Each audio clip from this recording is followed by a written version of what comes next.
This is a lecture on the information system security. Today we are going to discuss Unit 2. This is the syllabus of Unit 2. Now today we will start from the block cipher structure. So block cipher symmetric encryption technique. So the basic building block of the block cipher structure is the Fistel cipher. Fistel cipher is not a specific scheme of block cipher. It is a design model from which many different block cipher algorithms are divided. So basically, the Fistel cipher structure is a specific. It is just a fundamental block cipher structure which is followed in for deriving the various block cipher symmetric encryption technique. One of the example of the block cipher symmetric encryption technique is DES, and the another one is the AES, which is Advanced Encryption Standard. So a cryptographic system based on the Fistel cipher structure uses the same algorithm for both encryption and decryption. So the encryption process uses the Fistel structure consisting multiple rounds of processing of the plain text, each round consisting of a substitution step followed by a permutation step. So in the Fistel cipher structure, there are 16 rounds, and in each round there are two operations are performed, which is called as the substitution operation and the permutation operation. And as we have discussed, the substitution create the confusion and the permutation create the diffusion. So this is the structure of the Fistel cipher. So as you can see, in the Fistel cipher we divide the plain text into the two parts.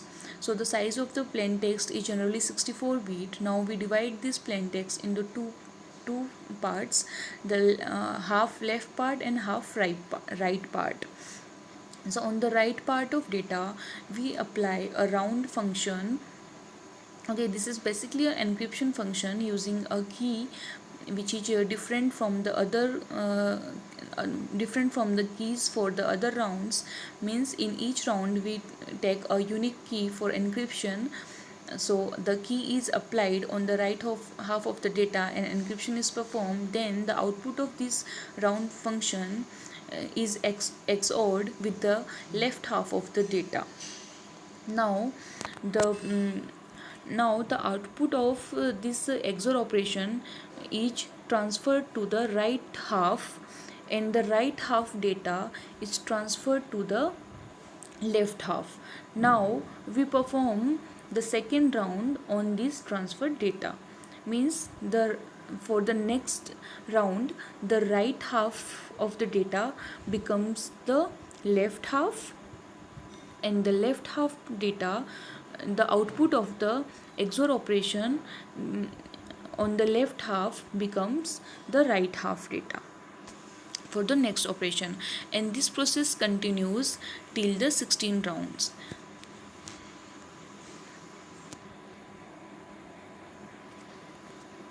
Okay, encryption process.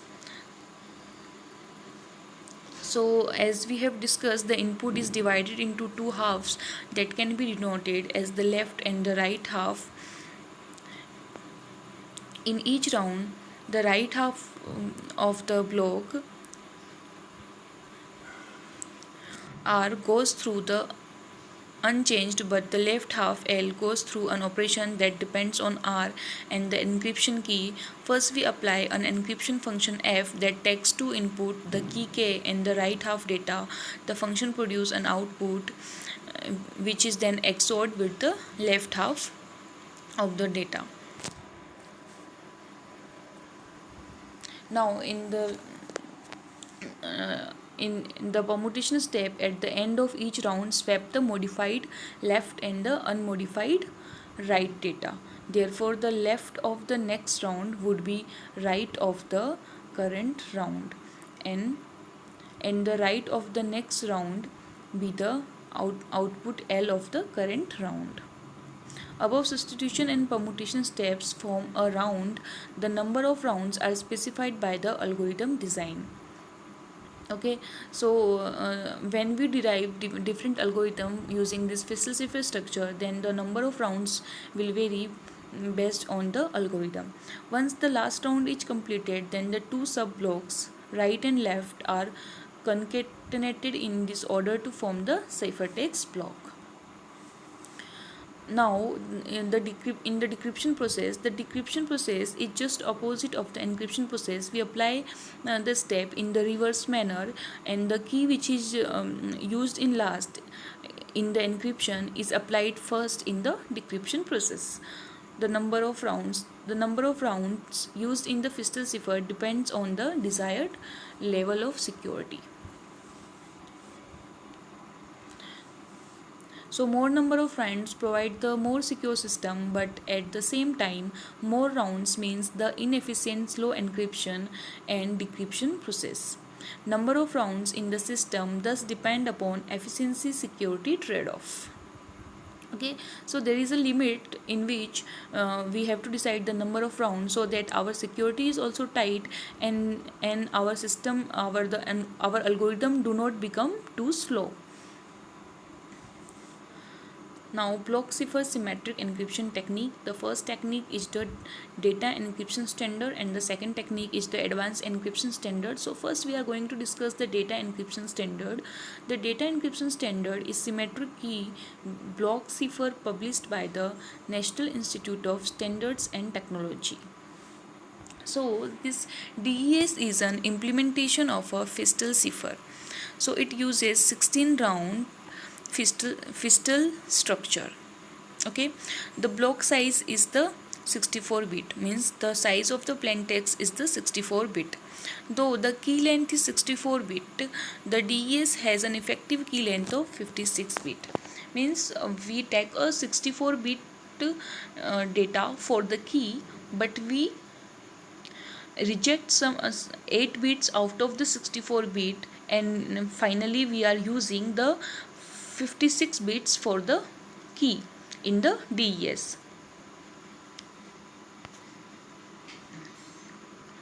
Now the structure of DES. Now from this diagram we can understand the structure of DES. So the first step is the initial permutation. After the initial so on the 64 bit plain text, the first step initial permutation is applied. After the initial permutation we perform the 16 rounds of processing, and after that final permutation is performed, and after the final permutation we get the 64 bit ciphertext, and for each round we have a different 48 bit key, and these different 48 bit keys are generated from a round key generator algorithm, and the input of this key generator algorithm is the 56 bit key. Since DES is based on the Fistel-Zipher, all that is required to specify DES is the round function, the key or the key generator algorithm, an additional processing which is the initial and the final permutation. Now how the initial and final permutation is done. So the initial and the final permutation are the straight permutation boxes that are inverse of each other. They have no cryptographic significance in the DES. The initial and final permutation are performed as follows. So as shown in this diagram, for the initial permutation we have a predefined table, and as mentioned which is of size 8 cross 8, and in that table at each entry we are given a number which denote to the position to which our a particular number has to be transferred. Suppose at the first position the entry is 25, then we have to transfer the first bit of our plain text from the 25th bit. Okay, now suppose at the second entry of the table the data written is 64, then we have to transfer the the bit at the second position from the bit at the 64th position. Now after the initial permutation we perform the 16 round, and after the 16 rounds we perform the final permutation, which is just the reverse of the initial permutation, and it is also based on the predefined table. The round function. So the heart of this cipher is the DES function, which is called as the round function. It is denoted by F. The DES function applies a 48-bit key to the rightmost 32-bit data to produce a 32-bit output. So the round function consists of the following step. The first step is expansion P box. The second is the XOR operation. The third is the substitution boxes, and the fourth point is the straight permutation boxes. Now why we perform all these steps? So the first steps, the expansion permutation box. Since the right input is of 32-bit and our key is of 48-bit, so we first need to expand the right 32 bits into the 48 bits. Now we divide our 32-bit data into the 8 parts of 4-bit each. Now as you can see in this diagram, from this 4-bit block we convert this 4-bit block into a block of 6-bit. So it will become a 48-bit data when all the 8 4-bit blocks are converted into the 6-bit blocks. So first what we do is that the first bit of the previous block become the second bit of the new block, the second bit of the previous block become the third bit of the new block, the third bit of the new block become the fourth bit of the third bit of the previous block become the fourth bit of the new block, and the fourth bit of the previous block become the fifth bit of the new block, and the last bit of the new block comes from the first bit of the second old block. Okay, and in the first new block the first bit come from the 32th bit of the last old block, which is the 8th old block.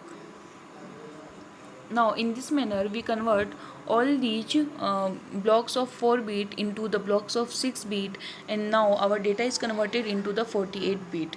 Now we perform the XOR operation, which is performed between the output of the expansion box and the 48-bit key. Now the output of the XOR, on the output of the XOR we apply the substitution operation. Now this substitution operation create the real mixing, or we can say it, the substitution operation create the confusion. For the substitution operation we use 8 substitution boxes, and now in each box we provide an output of the 6-bit, an input of the 6-bit, and the output of the substitution box is of 4-bit.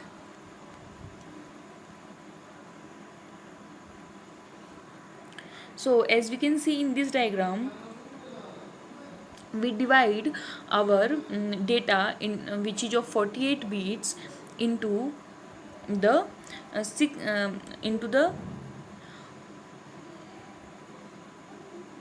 8 parts of 6-bit each. Okay, now our purpose is to convert this 48-bit data into the 32-bit using the substitution boxes. Okay, so we have used 8 substitution boxes. Okay, and the output of each substitution box is of 4 bit and the input is of 6 bit. Okay, so when now in these 6 bits of input, the the 4 bits of the middle, the second bit, third bit, fourth bit and the fifth bit are used to decide the column number, and the first bit and the last bit is used to decide the row number. Now the row and the column, now at the coincident point of the row and the column, at that point we derive the table entry and convert that entry into the binary number which is of the 4 bit.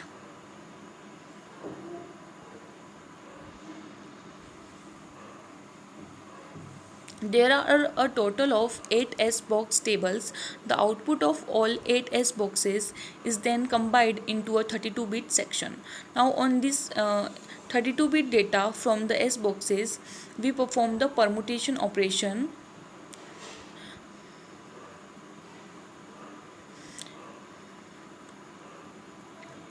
So this is our final output of the, so the output from the state permutation box is our final output of the 32-bit.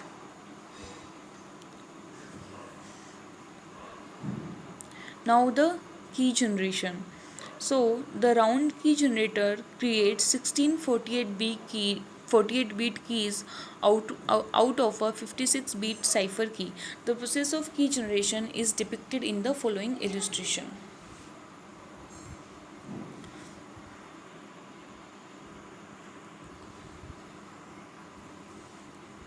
Now we have 64-bit key.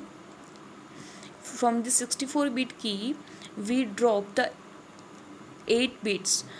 To perform this parity drop operation, what we do is that we drop every 8th bit. In this manner we are dropping total 8 bit out of the 64 bit. Now our output is remaining 56 bits. So from this 56 bits of key we generate the different 48-bit key for each of the rounds. Now we divide this 56 bit into the two halves. Okay, of each half consists of the 28 bit. Now on the each half we perform the shift left operation.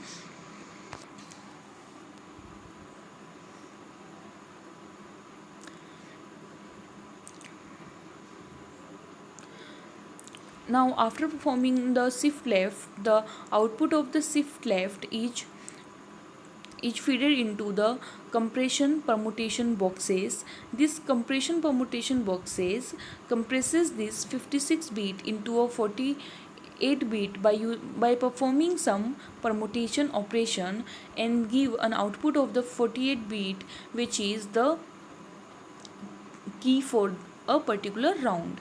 Now suppose this is the key for the first round, then while generating the key for the second round we will again perform the shift left operation on the output from the previous shift left data.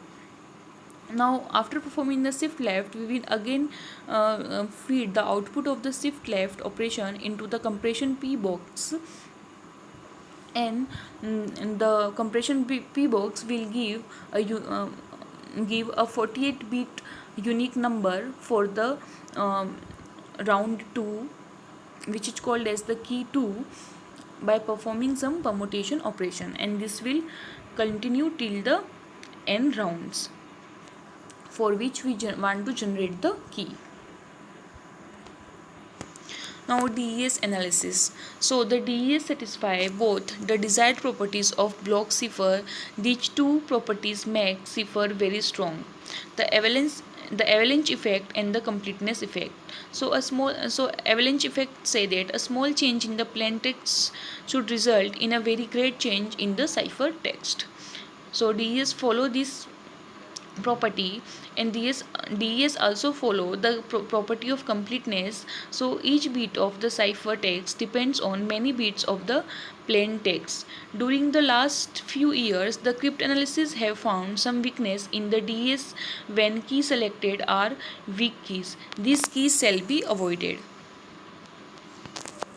and the DES has proved to be a very well designed block cipher. There have been a number of significant cryptanalytic attack on the DES other than exhaustive key search.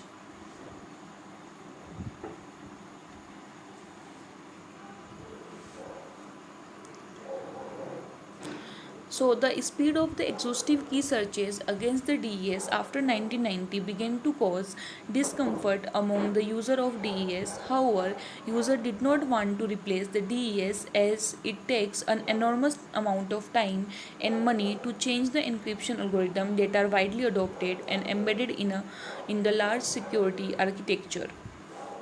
So the para- Parametric approach was not to abandon the DES completely but to change the manner in which DES is used, and this led to the modified scheme of triple DES. And identically, there are two variants of triple DES known as 3 key triple DES and the 2 key triple DES. Now, the 3 key triple DES. So, basically, this 3 key triple DES is is derived from the original version of the DES. The only difference is that we are performing the DES algorithm for the three different key. So first we perform the DES algorithm using the key K1, then after performing the complete algorithm, then we use key K2 to perform the complete DES algorithm, and now at the third time we are using key K3 to again perform the DES algorithm at the third time. So we perform the 3 DES encryption using the three different keys. So here the strength of the key become the 168 bit. So the obviously the triple DES was derived because of the issue of the strength of the key, which was the less number of bits in the original version of the DES, or we can say in the old version of DES. So the triple DES came, and in the triple DES there are three keys, each key of 56 bits. So here the total key size becomes the 168 bit.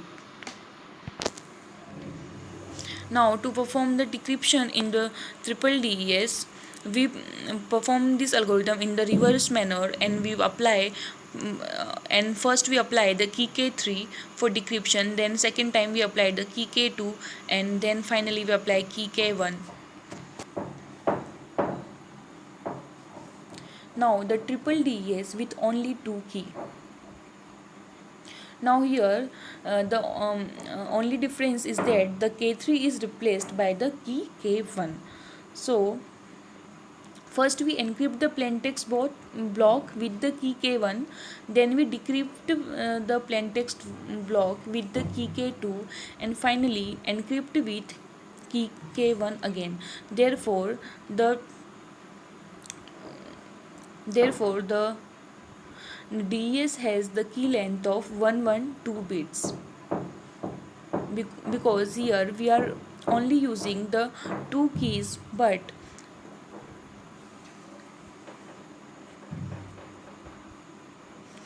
once we are performing the encryption, and at the second time we are performing the decryption using the different key, and again on the output of the decryption we are performing the encryption using the first key. So triple DES systems are significantly more secure than the single DES, but these are clearly a much slower process than the encryption using the single DES.